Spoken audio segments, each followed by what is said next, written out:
આપણે વાત કરીશું એક ડેલ્ટા જી કે ઇક્વિલિબ્રિયમ આપણે જોયું હતું. તો ડેલ્ટા જી વર્સિસ 1/t નો આલેખ, બરાબર, જે સૂત્ર ઉપરથી જ આપણે જોશું, પછી એને રિલેટેડ દાખલાઓની વાત કરીશું. ઓકે, જો equilibrium constant from thermodynamic approach, ઉષ્માગતિશાસ્ત્ર અતિ સંતુલન અચળાંક આપણે આ કાલે જોયું હતું. equilibrium constant of thermodynamic approach. ઉષ્માગતિકીય ઉષ્માગતિકીયમાંથી સંતુલન અચળાંક, તો આપણે કાલે જોયું તો આ સૂત્ર delta RC0 = -RT ln K equilibrium, જેને આપણે સમીકરણ 1 કહીએ. અને આ ઉપરાંત આપણે જાણીએ છીએ delta RC0 = delta RH0 - T delta RS0. આ આપણે સમીકરણ જાણીએ છીએ. તો સમીકરણ 1 અને 2 માંથી, એટલે આ બંને સમીકરણમાંથી આપણે આ સમીકરણ આપી શકીએ -RT ln K equilibrium = delta RH0 - T delta RS0. ln K equilibrium = delta RH0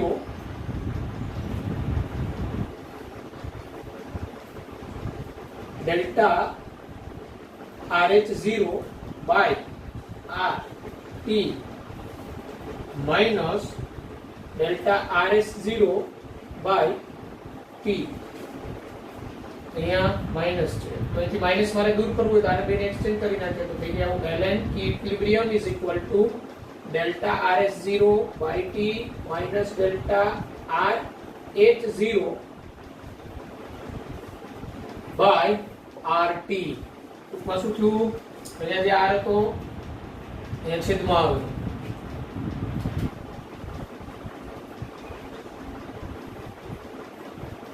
સો અહીંયા ઓન્લી R આવશે. ઓકે, અહીંયા ઓન્લી R આવશે.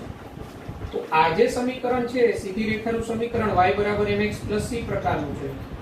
સીધી રેખાનું સમીકરણ ફિઝિકલ કેમિસ્ટ્રીમાં આવા સમીકરણને સીધી રેખાના સમીકરણ સાથે સરખાવી શકાય. સીધી રેખાનું સમીકરણ y = mx + c, અને આપણે એની સાથે સરખાવીએ તો આપણે ln K equilibrium versus 1/t નો ગ્રાફ દોરીએ. y અક્ષ ઉપર ln K અને x અક્ષ ઉપર 1/t લઈએ, અને આપણે અહીંયા 1/t લખી શકીએ. તો શું થવાનું? y બરાબર આ m x અને આ c. અહીંયા m એટલે શું થાય ખબર? ઢાળ થાય, અને c એટલે આંતરછેદ થાય. તો આપણે આ રીતે ln K equilibrium versus 1/t નો ગ્રાફ દોરીએ, બરાબર. અને એક્ઝોથર્મિક, જો ઉષ્મા શોષક હોય પ્રક્રિયા, ઉષ્માક્ષેપક માટે વાત કરીએ તો ઉષ્માક્ષેપક માટે ડેલ્ટા RH0 નેગેટિવ હોય, બરાબર. તો ડેલ્ટા RH0 નેગેટિવ હોય તો અહીંયા સમીકરણમાં નેગેટિવ કેવો થાય? પોઝિટિવ. એટલે ઢાળ પોઝિટિવ હોય. ઢાળ પોઝિટિવ હોય એટલે આનો સીધી રેખાનો આ જે ગ્રાફ છે આ રીતે આગળ વધે. ln K ઇક્વિલિબ્રિયમ વધે, બરાબર, 1/t વધે તો આ એંગલ જનરેટ થયો, અને આ જે આવ્યો એને ડેલ્ટા RS0 by R આંતરછેદ કહેવાય.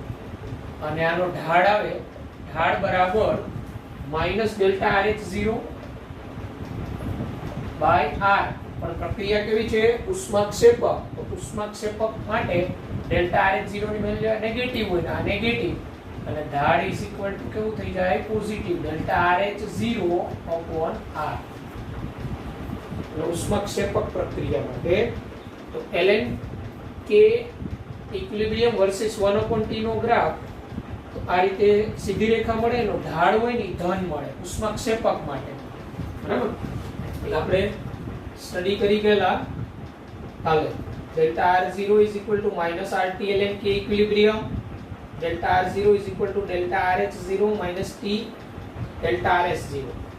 સમીકરણ 1 અને 2 પરથી minus RT ln K equilibrium is equal to delta RH0 minus T delta RS0. તો અહીંયા ln K equilibrium આને કરતા બનાવો તો શું થવાનું? અહીંથી RT છેદમાં જવાનું. આના છેદમાં RT, આના છેદમાં RT, T જશે.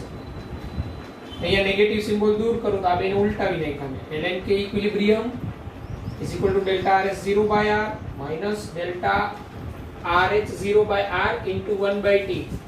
આ સમીકરણને હું સીધી રેખાના સમીકરણ y બરાબર mx plus c સાથે સરખાવું તો yx ઉપર ln K equilibrium લઉં, x અક્ષ ઉપર 1/t લઉં તો y mx plus c, c એટલે આંતર છે બરાબર. એટલે ln K equilibrium versus 1/t નો ગ્રાફ આ રીતે સીધી રેખા આવે પણ અપ આવે, કારણ કે આનો ઢાળ હોય ને એ પોઝિટિવ થાય. આનો તમે ઢાળ લ્યો તો આનો ઢાળ એટલે શું થયું સમીકરણ પરથી? તો m minus delta RH0 by R. પણ ઉષ્માક્ષેપક પ્રક્રિયા હોય તો એનો delta RH0 ની વેલ્યુ નેગેટિવ જ હોય અને અહીંયા પણ નેગેટિવ, એટલે નેગેટિવ નેગેટિવ કેવો થઈ જાય? પોઝિટિવ. એટલે આનો ઢાળ આવે plus delta RH0 by R. R વાયુ અચળાંક છે અને આંતરછેદ, તો આંતરછેદ કોને કહેવાય? તો આ સીધી રેખા જે છે એને આપણે અહીંયા એ y અક્ષ ને સ્પર્શે બરાબર, y અક્ષ ઉપર 0 મૂલ્ય હોય બરાબર, તો ત્યારે આ 0 વેલ્યુ અને જ્યાં સ્પર્શેલ હોય એનો વચ્ચેનો જે ડિફરન્સ એને આંતરછેદ કહેવાય. અને આંતરછેદ c એટલે કેટલો હોય? ડેલ્ટા RS0 બાય R જેટલો હોય બરાબર છે. એટલે ઉષ્માક્ષેપક પ્રક્રિયા માટે ln K equilibrium versus 1/t નો ગ્રાફ. જો અહીંયા log K equilibrium લો, અહીંયા log લીધું હોત તો અહીંયા 2.303 વડે ગુણવા પડે. તમે અહીંયા ln ની જગ્યાએ log લ્યો, log 10 બેઝ, તો અહીંયા 2.303 વડે ગુણવા પડે. ઓકે. તો ઉષ્મા શોષક પ્રક્રિયા માટે ડેલ્ટા RH0 પોઝિટિવ હોય તો એનો ઢાળ કેવો આવે? નેગેટિવ. તો ઉષ્મા શોષક માટે આ સીધી રેખામાં મળે પણ ડાઉન બને, ડાઉન, કારણ કે એનો ઢાળ હોય ઈ નેગેટિવ હોય. આનો સ્ક્રીનશોટ લઈ લેવું.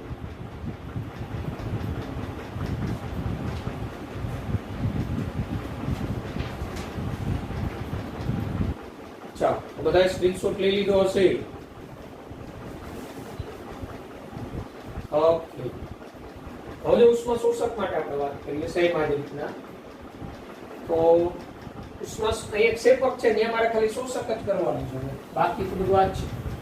ઉષ્મા શોષક પ્રક્રિયા હોય તો એનો delta RH0 positive. Endothermic reaction ઉષ્મા શોષક પ્રક્રિયા માટે ડેલ્ટા RH0 પોઝિટિવ હોય. તો જો ડેલ્ટા RH0 પોઝિટિવ હોય તો આ પ્રક્રિયા માટેનો ઢાળ ટોટલ કેવો થાય? નેગેટિવ થાય. તો આનો ln K equilibrium versus 1/t નો graph, ln K equilibrium versus 1/t નો ગ્રાફ. તો એ જે ગ્રાફ મળે સીધી રેખા જ મળે પણ આ રીતે ડાઉન મળે. આ એનો આંતરછેદ c કહેવાય, delta RS0 by R. c is equal to આંતરછેદ બરાબર અને આનો ઢાળ is equal to minus delta RH0 upon R. અહીંયા ln લ્યો તો અહીંયા R. આનો ઢાળ જે મળે એ નેગેટિવ મળે. આની અંદર છે ને આપણે T વધે ને, ઉષ્મા શોષક પ્રક્રિયા માટે T વધે તો K equilibrium વધે અને ઉષ્મા ક્ષેપકમાં T વધે તેમ K equilibrium ઘટે, સંતુલન અચળાંક ઘટે બરાબર. તો એન્ડોથર્મિક રિએક્શન માટે આ ગ્રાફ આવશે. એન્ડોથર્મિક માટે ln K equilibrium versus 1/t નો ગ્રાફ. તો આની અંદર જેમ T વધે એમ ln K equilibrium વધે, T વધે બરાબર. 1/t વધે એમ ઘટે પણ T વધે એમ સંતુલન અચળાંક વધે. ઓકે. તો થયું બરાબર. હવે આપણે જુદી જુદી તાપમાનના ગાળામાં આપણે સંતુલન અચળાંક આપેલા હોય K1 અને K2 ના સમીકરણ, આનો ઉપયોગ કરીએ. જુદા જુદા અને ડેલ્ટા RS0 અને ડેલ્ટા RH0 એ તાપમાન પર આધાર રાખતા ન હોય. આપણે જુદા જુદા તાપમાનના ગાળામાં સંતુલન અચળાંક આપ્યા હોય K1 અને K2, તો ઇક્વેશન શું આવે? તો અહીંયા K1 લઈ લેવાનું, અહીંયા તાપમાન T1, પછી એવી જ રીતના K2 ત્યારે તાપમાન T2, અને પછી એ બંને સમીકરણનો ગુણોત્તર લ્યો તો તમને તાપમાન T1 માંથી T2 થાય ત્યારે સંતુલન અચળાંકમાં શું ફેરફાર થયો એ તમને મળી શકે. કારણ કે આપણે સંતુલન ચેપ્ટરમાં ભણી ગયા હતા કે તાપમાન બદલાય તો સંતુલન અચળાંક બદલાય, બાકી સાંદ્રતા બદલાવો, દબાણ બદલાવો, પણ સંતુલન અચળાંક નહોતો બદલાતો. તો જે તે ટેમ્પરેચર આ ડેલ્ટા RH0 ડેલ્ટા RS0 બરાબર ઇન્ડિપેન્ડન્ટ ઓફ ટેમ્પરેચર હોય, ઇવન રેન્જ ઓફ ટેમ્પરેચર, અને આપણે જે તાપમાનની રેન્જ આપી હોય એમાં એ તાપમાન પર આધાર રાખતા ન હોય તો આપણે આ જે T1 થી T2 ટેમ્પરેચર થાય ત્યારે સંતુલન અચળાંકનું મૂલ્ય શું થયું હોય K2 ને K1 એ આપણે આ જ સમીકરણ ઉપરથી મેળવી શકીએ. અને એ સમીકરણ કેવું થાય એ હું અહીંયા દર્શાવું છું. ઓકે, ઉષ્મા શોષક પ્રક્રિયા માટે તો આનો પણ સ્ક્રીનશોટ લઈ લેવાનો કે આપણે MCQ આવે ln K equilibrium versus 1/T નો ગ્રાફ ઉષ્મા શોષક માટે તો આ મુજબ આવશે.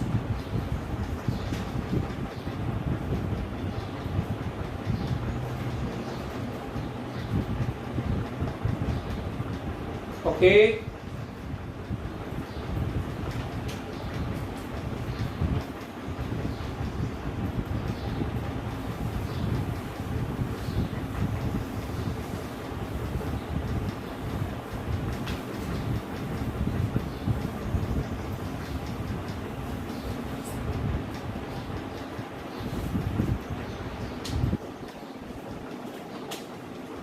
ધારો કે ડેલ્ટા RH0 અને ડેલ્ટા RS0 આપેલ તાપમાનના ગાળા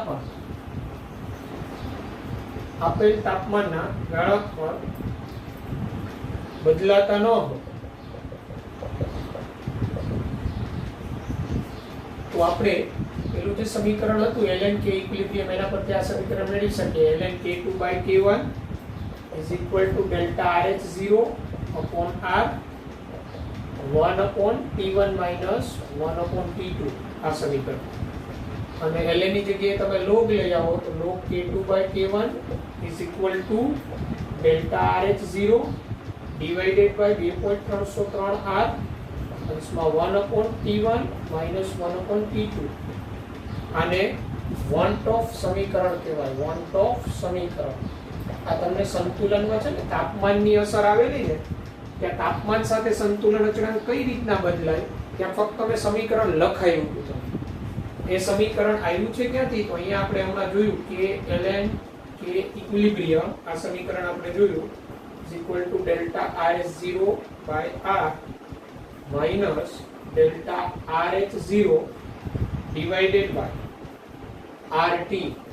જો તમારો સંતુલન અચળાંક ln K1 લ્યો તો આ delta RS0 upon R minus delta RH0 upon R આ T1 થાય, અને સંતુલન અચળાંક T2 ટેમ્પરેચર K2 થાય તો delta RS0 upon R minus delta RH0 upon R T2 થાય. અને સમીકરણ 1 કહી દો અને સમીકરણ 2 કહી દો. હવે તમે છે ને આ સમીકરણ 2 માંથી સમીકરણ 1 બાદ કરી નાખો ને એટલે તમને આ સમીકરણ મળી જાય. એટલે આમ T1 ટેમ્પરેચર થી T2 ટેમ્પરેચર થાય ત્યારે નવો સંતુલન અચળાંક K2 કેટલો હોય તો તમે આ સમીકરણથી મેળવી શકો. તમારી પાસે જે તે પ્રક્રિયા સમીકરણ હોય એનો પ્રક્રિયા ઉષ્મા આપેલી હોય, વાયુ અચળાંક R લઈ લો, T1 ને T2 ટેમ્પરેચર હોય, K1 આપેલો હોય તો K2 મળે, K1 આપેલો હોય તો K2 મળે, K2 આપેલો હોય તો K1 મળે. આને વોન્ટ ઓફ સમીકરણ કહેવાય. એટલે આપણે સંતુલન ચેપ્ટરમાં ભણી ગયા હતા સંતુલન અચળાંક ફક્ત તાપમાન સાથે બદલાય, ટેમ્પરેચર સાથે. તો એ બદલાય છે કેટલો થાય છે એ મેળવવો હોય તો આ ઇક્વેશન થી મેળવી શકીએ. આ ઇક્વેશન આવ્યું કઈ રીતના? તો આના પરથી આવ્યું. આ કેના પરથી આવેલું છે? તો આપણે ડેલ્ટા G ના સમીકરણ પરથી હમણાં મેળવ્યું. ઓકે, એટલે k1 ને k2 આ રીતના બે સમીકરણ આમાંથી બનાવો અને બે માંથી આ એક બાદ કરી નાખો એટલે આ સમીકરણ બને. કે તમને પ્રક્રિયા ઉષ્મા આપેલી હોય કોઈ પ્રક્રિયા સમીકરણ માટે T1 ટેમ્પરેચર હોય ત્યારે સંતુલન અચળાંક k1 આપ્યો હોય, T2 ટેમ્પરેચર ત્યારે સંતુલન અચળાંક પૂછે તો આ સમીકરણથી ગણી શકાય. એટલે ઉષ્માગતિશાસ્ત્ર માંથી સંતુલન અચળાંક, બરાબર. તો આપણે ઉષ્માગતિશાસ્ત્રને આધારે જ સૂત્ર જ આવેલા છે. ઓકે, આનો પણ સ્ક્રીનશોટ લઈ લેવો. આપણે આ સમીકરણ ખાસ યાદ રાખીશું.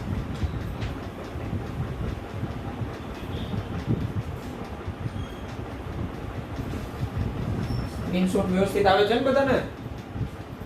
હે, તો વાંધો નહીં. ઓકે, તો પછી હવે આપણે 12મા ધોરણમાં એક રાસાયણિક ગતિકી ચેપ્ટર આવશે. તો રાસાયણિક ગતિકીમાંથી સંતુલન અચળાંક, આ ઉષ્માગતિશાસ્ત્રના અપ્રોચ થ્રુ સંતુલન અચળાંક હતો ઉષ્માગતિકીય રીતે. હવે રાસાયણિક ગતિકી, તો એ રાસાયણિક ગતિકી મુજબ સંતુલન અચળાંક એટલે સમીકરણ તમને સાબિત કરી દઉં.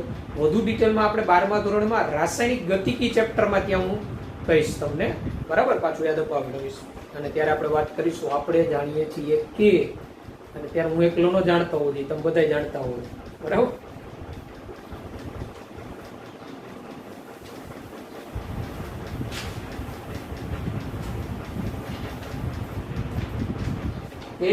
તો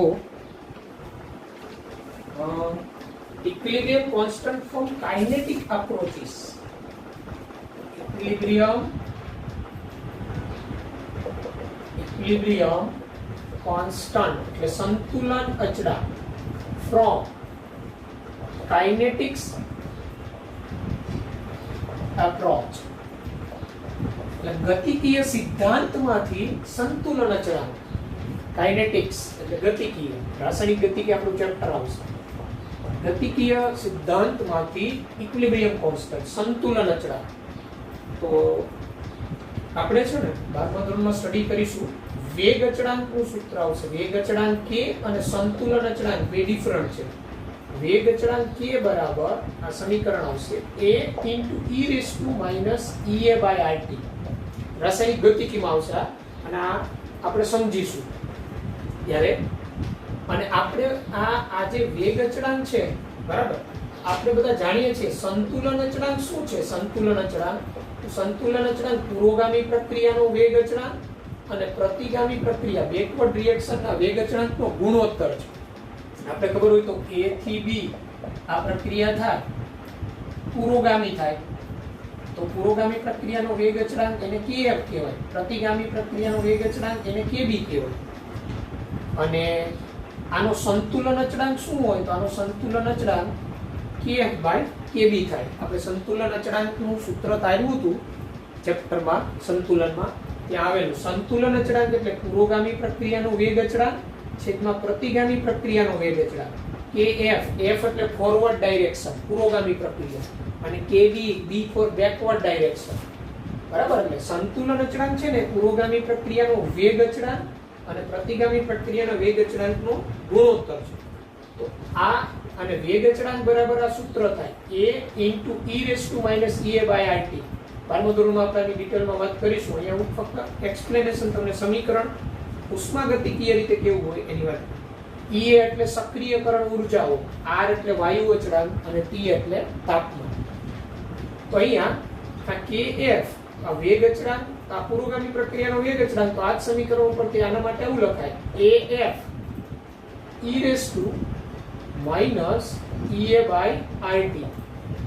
divided by ab e⁻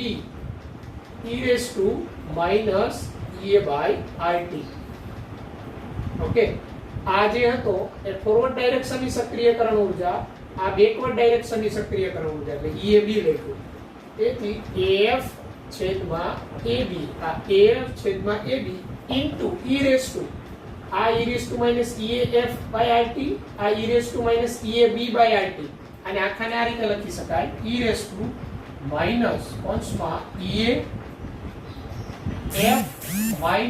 EAB all divided by IT. આનું સાદુરૂપ આ રીતે. તો અહીંયા હવે જો આ પુરોગામી પ્રક્રિયાની સક્રિયકરણ ઉર્જા માઈનસ પ્રતિગામી પ્રક્રિયાની સક્રિયકરણ ઉર્જા એને પાછું ડેલ્ટા RH0 કહેવાય. તો A equilibrium is equal two આ AF by AB. તો AF by AB એટલે A into E EAF minus EAB એટલે એના માટે કહેવાય ડેલ્ટા RH0 by RT. આ સમીકરણ સંતુલન અચળાંક માટે આવું સમીકરણ 1 બરાબર. એટલે જ્યાં EAF minus EAB is equal to delta RH0 થાય અને AF by AB is equal to A થાય. એ એક પ્રકારનો અચળાંક છે, RMS નો અચળાંક. એ આપણે 12મા ધોરણમાં એની વાત કરીશું. હવે અહીંયા બંને બાજુ આપણે log E બેઝ લઈ. સમીકરણ 1 માં log E લેતા આને કહેવાય ln કે equilibrium is equal to ln A. આને આ E બેઝ છે અને ln લાગુ પાડો ને એટલે આખું અહીંયા આને આ રીતે લખાય minus delta RH0 by R. હા, હજી અહીંયા T છે એટલે R T બરાબર. અહીંયા T આવશે તો ln K ઇક્વિલિબ્રિયમ બરાબર. જો બે જુદા જુદા તાપમાન હોય, બે જુદા જુદા તાપમાન, તો બે જુદા જુદા તાપમાન તો આ સમીકરણ કેવું થઈ જાય ln K2 by K1 is equal to delta RH0 by R અંશમાં 1 upon T1 minus 1 upon T2. બે જુદા જુદા ટેમ્પરેચર ત્યારે બરાબર. જો બે જુદા જુદા ટેમ્પરેચર તો ln K2 by K1 is equal to delta RH0 by R 1 upon T1 minus 1 upon T2. તો ગતિકીય અપ્રોચ માંથી સંતુલન અચળાંકનું સૂત્ર આ મુજબ. જો વાયુરૂપ પ્રક્રિયા હોય તો અહીંયા Kp2 by Kp1 આવે. વાયુરૂપ માટે આપણે ખબર હોય તો સંતુલન અચળાંકને આપણે Kp કહીએ. Kp આપણે પ્રેશર ધ્યાનમાં લઈએ વાયુરૂપ માટે. ઓકે, તો અહીંયા EAF એટલે પુરોગામી પ્રક્રિયાની સક્રિયકરણ ઉર્જા, EAB એટલે પ્રતિગામી પ્રક્રિયા બેકવર્ડ ડાયરેક્શનની પ્રક્રિયાની સક્રિયકરણ ઉર્જા. આ AF એટલે પુરોગામી પ્રક્રિયા દરમિયાનનો આવૃત્તિ અવયવ. એની ડિટેલમાં આપણે રાસાયણિક ગતિકી ચેપ્ટરમાં વાત આવશે 12મા ધોરણમાં. AB એટલે બેકવર્ડ ડાયરેક્શનની પ્રક્રિયા હોય એનો આવૃત્તિ અવયવ. એ છે ને આમાં એ એક પ્રકારનો અચળાંક છે બરાબર. હાલ તમે આ સમીકરણ જે નોંધી રાખજો, આપણે ખાસ 12માં આને સમજીશું. આ A * e - EA/RT. કારણ કે અહીંયા આપણી લિમિટેશન છે એને સમજવામાં આ બધા ડિટેલમાં આપણે સમજવા પડે છે.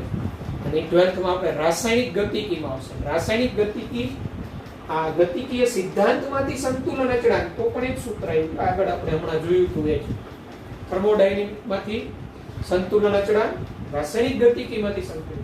આ સમીકરણ કઈ રીતના આવ્યું એવો ક્વેશ્ચન થતો હોય તો બહુ સિમ્પલ.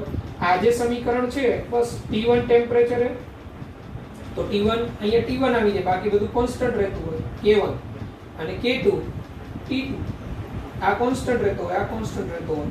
બે માંથી એક બાદ કરો સમીકરણ મળે. ઓકે, આનો સ્ક્રીનશોટ લઈ લો.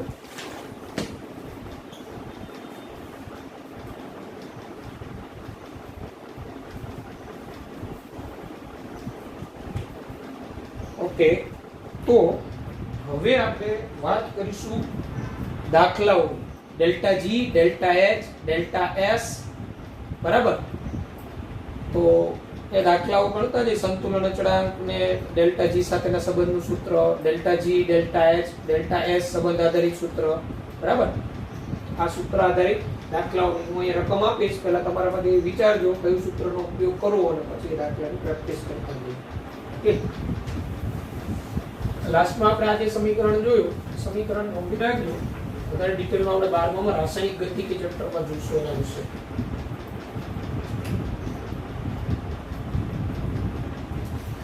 તમને મેં હોમવર્કમાં દાખલા આપેલા કઈ થઈ ગયા છે કાલની ને આગળના લેક્ચરમાં?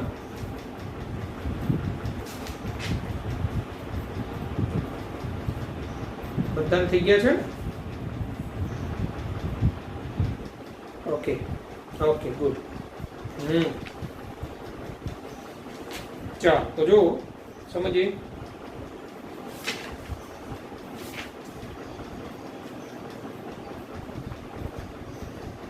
Calculate the standard free energy change for the reaction. એટલે આપેલ પ્રક્રિયા માટે પ્રમાણિત મુક્ત ઉર્જા ફેરફાર ગણો. આપેલ પ્રક્રિયા માટે પ્રમાણિત મુક્ત ઉર્જા ફેરફાર ગણતરી કરો. પ્રક્રિયા સમીકરણ છે 4Na3 gas plus 5O2 gas gives 4NO gas plus 6H2O liquid. આ સમીકરણ છે આપણી પાસે અને આપને આપેલું છે પ્રમાણિત સર્જન મુક્ત ઉર્જા. પ્રમાણિત સર્જન મુક્ત ઉર્જા એટલે ડેલ્ટા એફ G0. પ્રમાણિત સર્જન મુક્ત ઉર્જા એમોનિયા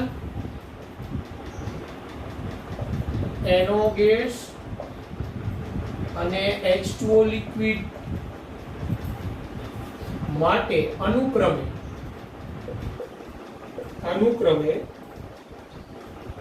-16.8 પ્લસ 86.7 અને -237.2 કિલો જૂલ મોલ ઇન્વર્સ એકમમાં છે બધી. તો પ્રમાણિત અવસ્થામાં આપેલ પ્રક્રિયાની સ્વયંભૂતા પણ નક્કી કરો. બરાબર. પ્રમાણિત અવસ્થાએ આપેલ પ્રક્રિયા સ્વયંભૂ થશે પ્રેડિક્ટ કરો. ઓકે, ચાલો. તો પ્રથમ શું આપેલી છે આપને? આપેલ પ્રક્રિયા માટે પ્રમાણિત મુક્ત ઉર્જા ફેરફારની ગણતરી કરો. એટલે આપેલ પ્રક્રિયા માટે પ્રમાણિત મુક્ત ઉર્જા ફેરફાર એટલે ફાઇન્ડ આઉટ કરવાનું છે તમારે ડેલ્ટા RG0. આ ફાઇન્ડ આઉટ કરવાનું છે પ્રક્રિયા દરમિયાન. તો કોઈને આઈડિયા આવે છે શું કરવું પડશે રકમ જોઈને? એનીબડી નો?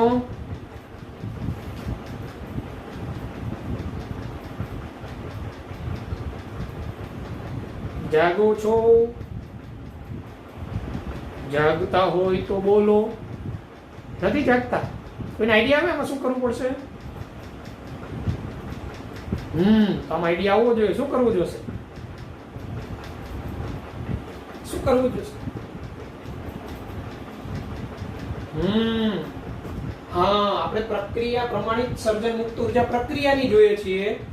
તો નિપજો જે છે નિપજની એની કુલ પ્રમાણિત સર્જન મુક્ત ઉર્જામાંથી પ્રક્રિયકની પ્રમાણિત સર્જન મુક્ત ઉર્જા બાદ કરવી પડે. ઓકે, એટલે પેલા આપણે આપેલું શું છે અહીંયા? તો આપણે આપેલું છે ડેલ્ટા F0 ફોર એમોનિયા. શું આપેલું છે? -16.8 કિલોજૂલ મોલ ઇન્વર્સ. પ્રમાણિત સર્જન મુક્ત ઉર્જા ડેલ્ટા F0 ફોર NO કેટલું આપેલું છે? +86.7 kilojoule mole inverse. And delta F0 for H2O liquid કેટલું આપેલું છે? -237.2 કિલોજૂલ મોલ ઇન્વર્સ. તો આપણે જાણીએ છીએ પ્રમાણિત મુક્ત ઉર્જા પ્રક્રિયા દરમિયાનની તો શું થાય? તો સમેશન ઓફ નિપજની કુલ સર્જન મુક્ત ઉર્જા માઈનસ સમેશન ઓફ પ્રક્રિયકની કુલ સર્જન મુક્ત ઉર્જા. બરાબર ને? આપણે અહીંયા જે ડેટા આપેલા એ મુજબ આ દાખલો આ રીતે સોલ્વ થશે. ચાલો, નિપજ આપણી કઈ છે? 4NO 6H2O. આ 4 મોલ છે ને આપણે તો દરેકના પ્રતિ મોલે આપેલા એટલે આપણે એના સહગુણક થોડા ગુણવા પડે. એટલે 4 * delta F0 for NO plus 6 * delta F0 H2O. આ વાત થઈ નિપજની માઈનસ પ્રક્રિયકની કુલ સર્જન મુક્ત ઉર્જા. તો 4 * delta F0 ammonia plus 5 * delta F0 O2. ચાલો O2 માટે શું લેશો તમે? ડેલ્ટા FC0 O2 માટે O2 ગેસ માટે શું લેશો? રાઈટ, કારણ કે આપણે ભણી ગયા હતા પ્રમાણિત અવસ્થામાં કોઈ તત્વની પ્રમાણિત સર્જન મુક્ત ઉર્જા કે પ્રમાણિત સર્જન એન્થાલ્પી ઓલવેઝ 0 લેવામાં આવે.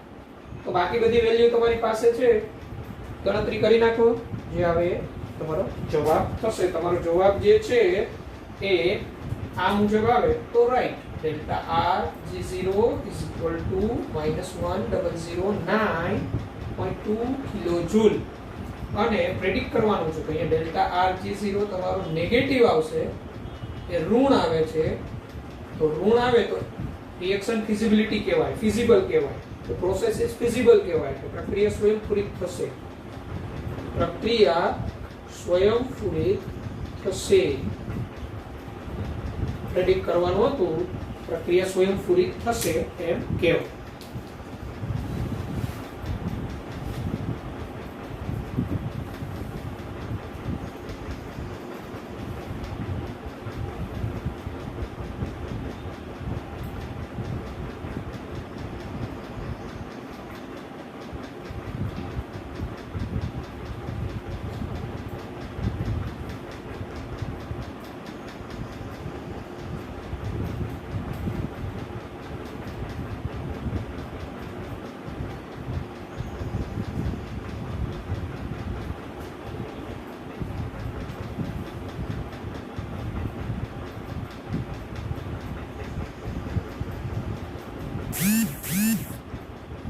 ચલો જવાબ આવી ગયો છે હવે બધાને? ઓકે, ચાલો ઓકે, સ્ક્રીનશોટ લઈ લ્યો, પછીની રકમમાં આગળ વધીએ.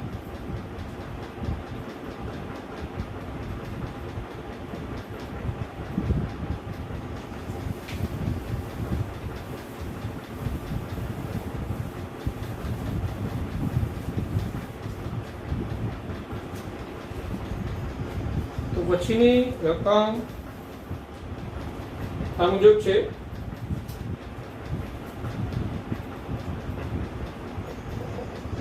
સંતુલિત પ્રક્રિયા માટે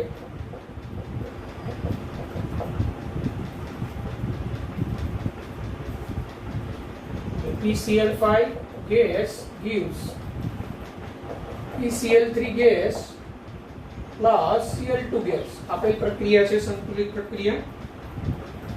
298 કેલ્વિને Kc is equal to 1.8 into 10 raised to minus 7 Kc. તો પ્રક્રિયા માટે પ્રમાણિત મુક્ત ઉર્જા ડેલ્ટા Rg0 શું થશે? Question mark. R બરાબર 8.314 joule kelvin inverse small inverse lab. બરાબર છે? ચાલો, તો તમારી પાસે આ સમીકરણ છે. શું કરશો આના માટે? આઈડિયા આવે છે કઈ તમને? સંતુલન અચળાંક આપેલ પ્રક્રિયાનો Kc આપેલો છે, ડેલ્ટા G0 મેળવવાનો છે.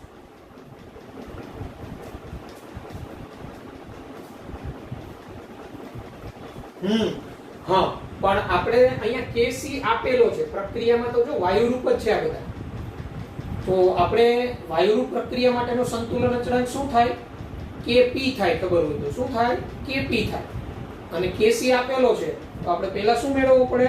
Kp મેળવવો પડે. અને Kp મેળવવું હોય તો તમને આ ખબર છે સંબંધ સંતુલનમાં Kp બરાબર Kc RT raised to delta n of g. તો delta n of g શું થાય? તો delta n of g is equal to np minus nr. નિપજના વાયુરૂપ નિપજના મોલ માઈનસ વાયુરૂપ પ્રક્રિયકના mall.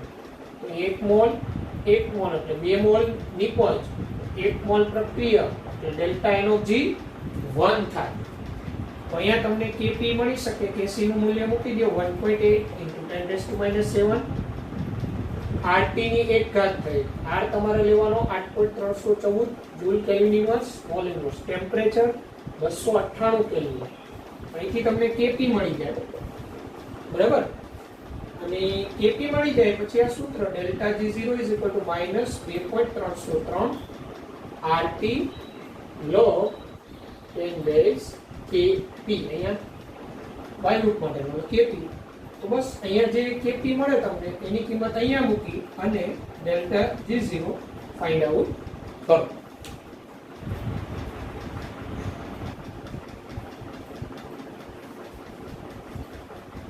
Four Fe solid plus 3O2 gas gives 2Fe2O3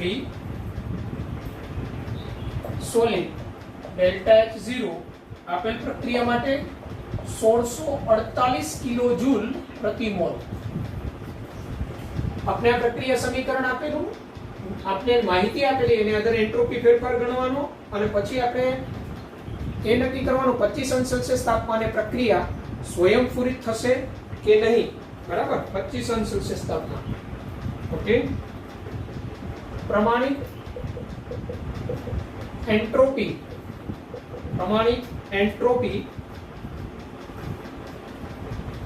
FeO2 અને Fe2O3 માટે અનુક્રમે 27.3, 205.0 અને 87.4 joule kelvin inverse mall inverse. Okay, તથા 25 અંશ સેલ્સિયસ તાપમાને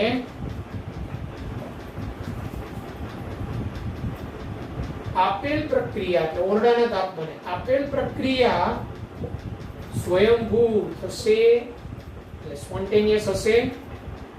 justify your answer with appropriate calculations. તમારો આન્સર છે યોગ્ય ગણતરી દ્વારા જસ્ટિફાઈ કરો.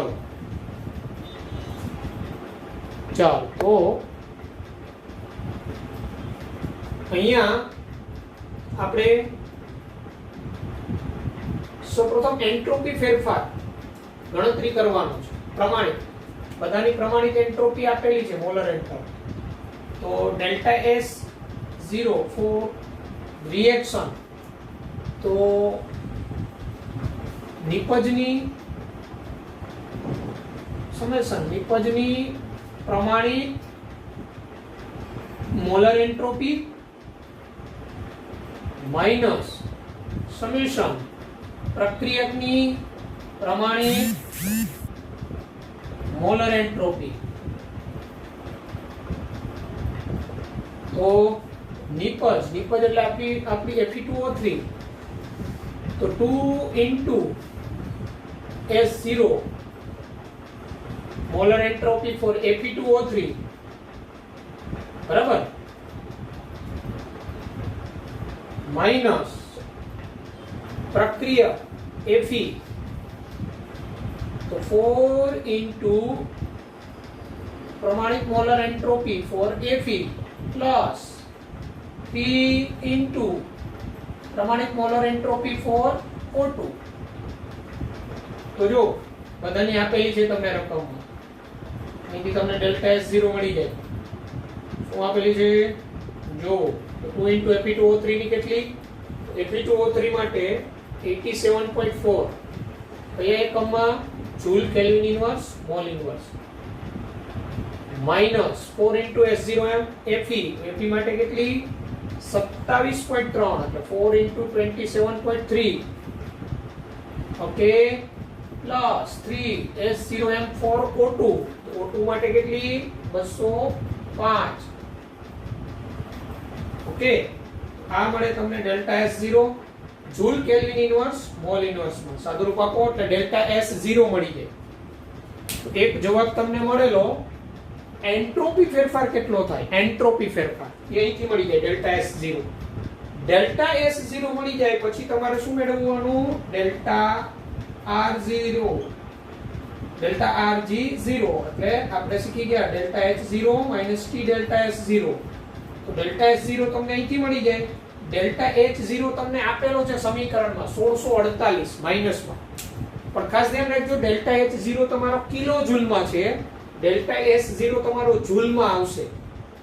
એટલે કાં તો તમે બેયને કિલો જૂલ જ રાખો અથવા બેયને જૂલમાં કન્વર્ટ કરી નાખો, બરાબર, જે યોગ્ય લાગે. અહીંથી તમને ડેલ્ટા RG0 મળે ડેલ્ટા RC0 નેગેટિવ આવે તો પ્રક્રિયા સ્વયંસ્ફુરિત હોય અને પોઝિટિવ આવે તો પ્રક્રિયા સ્વયંસ્ફુરિત ન હોય. ઓકે, ચાલો આ તમે કેલ્ક્યુલેશન ઘરેથી કરી નાખજો. ઓકે,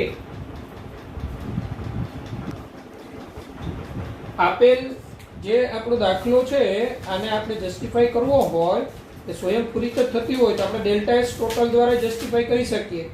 આપણો અહીંયા પ્રક્રિયામાં ડેલ્ટા એચ 0 કેટલો હતો? પ્રક્રિયામાં ડેલ્ટા એચ 0 -1648 કિલો જૂલ. આપણી જે પ્રક્રિયા હતી delta H 0 -1648 kilo joule mall inverse હતો. એનો અર્થ એવો થાય કે પ્રક્રિયા કેવી હતી? ઉષ્માક્ષેપક. આ ઉષ્માક્ષેપક છે. ઉષ્માક્ષેપક એટલે પ્રણાલીમાંથી આટલી ઉષ્મા પર્યાવરણમાં જાય તો ડેલ્ટા એસ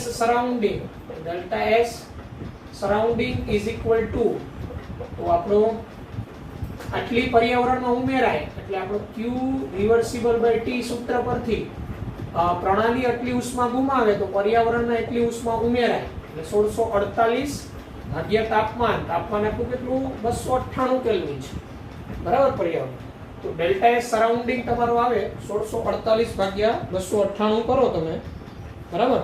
અને હવે જો આને તમે જૂલમાં ફેરવી નાખેલા હોય 1648 ને તો અહીંયા કિલો જૂલે જૂલમાં તો 10⁻³ ઘાત તો તમારું ડેલ્ટા એસ સરાઉન્ડિંગ આવશે, ગણતરી તમે કરશો તો 5530 joule kelvin inverse mall inverse.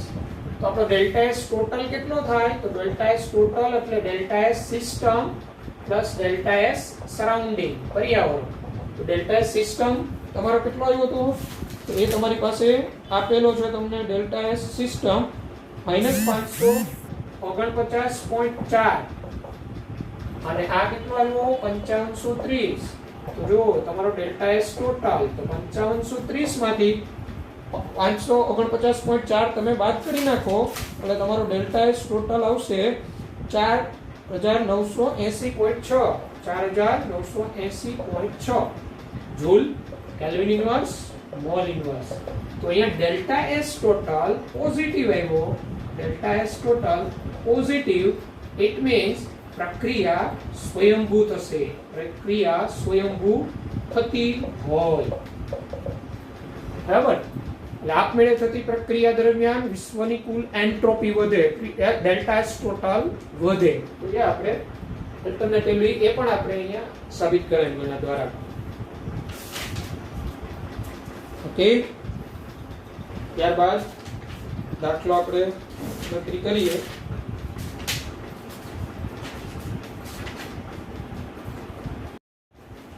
ચાલો, જો રકમ આ મુજબ છે, એક પ્રક્રિયા આપેલી છે આપને 2NO gas plus O2 gas gives 2NO2 gas.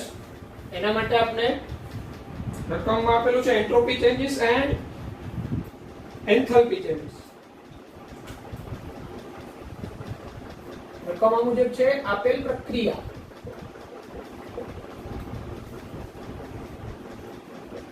2NO gas plus O2 gas gives 2NO2 gas. The enthalpy and entropy changes are delta H આપેલ પ્રક્રિયા માટે -113.0 kilojoule mole inverse and entropy change delta S is equal to -145 kilojoule mol inverse. બરાબર? Find the temperature below which this reaction is spontaneous. બરાબર? તો કયા નીચે તાપમાને આ પ્રક્રિયા સ્વયંભૂ થશે? કયા નીચા તાપમાને આ પ્રક્રિયા સ્વયંભૂ થશે? એટલે અહીંયા આપણે એવું પૂછેલું છે આપેલ પ્રક્રિયા છે એના માટે તમને ડેલ્ટા એચ અને ડેલ્ટા એસ આપેલો છે, તો કયું એવું નીચું તાપમાન કે ત્યારે એ સ્પોન્ટેનિયસ હોય, રિએક્શન સ્વયંસ્ફુરિત હોય, આપમેળે થતી હોય, બરાબર? તો એના માટે આપણે શું કરવું પડે? તો આપણે એ ખબર છે કે સંતુલન હોય ને, સંતુલને delta G is equal to 0 હોય સંતુલન ડેલ્ટા આરજી ઇક્વલ ટુ 0 અને આપણે જાણીએ છીએ delta G is equal to delta H minus T delta S તો આ 0 થઈ જાય તો delta H minus T delta S આપણે ટી મેળવવો છે તો આપણે T delta S is equal to delta H કહી શકાય તેથી T is equal to delta H by delta S થાય ઓકે તો ડેલ્ટા એચ તમારો કિલો જૂલમાં 113 માઇનસમાં છે ડેલ્ટા એસ 2 કિલો જૂલમાં જ છે આ એકમ ખાસ ધ્યાન રાખજો બે સરખા જ રહેવા જોઈએ કિલો જૂલ તો જૂલ જૂલ માઇનસ 145 અહીંયા તમારો ટી મળી જાય કેલ્વિનમાં હવે આ ટી તમને ક્યારે મળે તો કે આ ટી તમારો ઇક્વિલિબ્રિયમ કન્ડિશને મળે તો આપને ખબર હોય તો delta G is equal to minus R T ln k આ સૂત્ર છે આ સમીકરણ મુજબ આ ટી નું મૂલ્ય સંતુલને જે ટી આવે બરાબર અને પ્રક્રિયા કેવી છે જો સમજો ઉષ્માક્ષેપક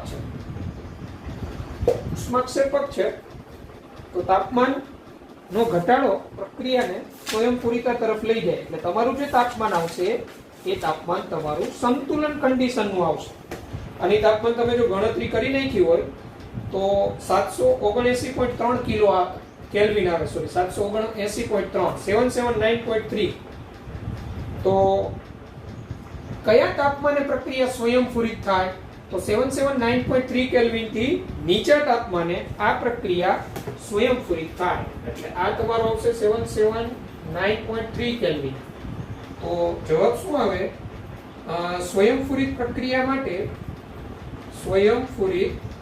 માટે ડેલ્ટા જી નેગેટિવ હોવો જોઈએ તેથી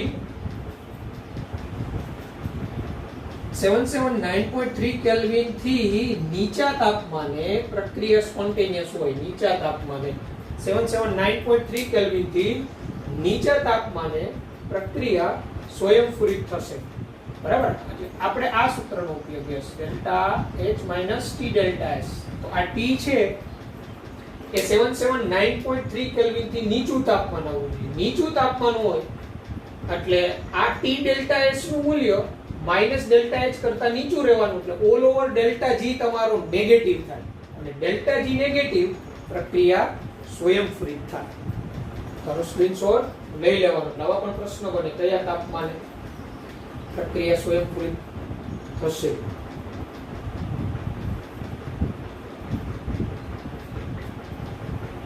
ઓકે સ્ક્રીનશોટ લઈ લીધો બધાએ તો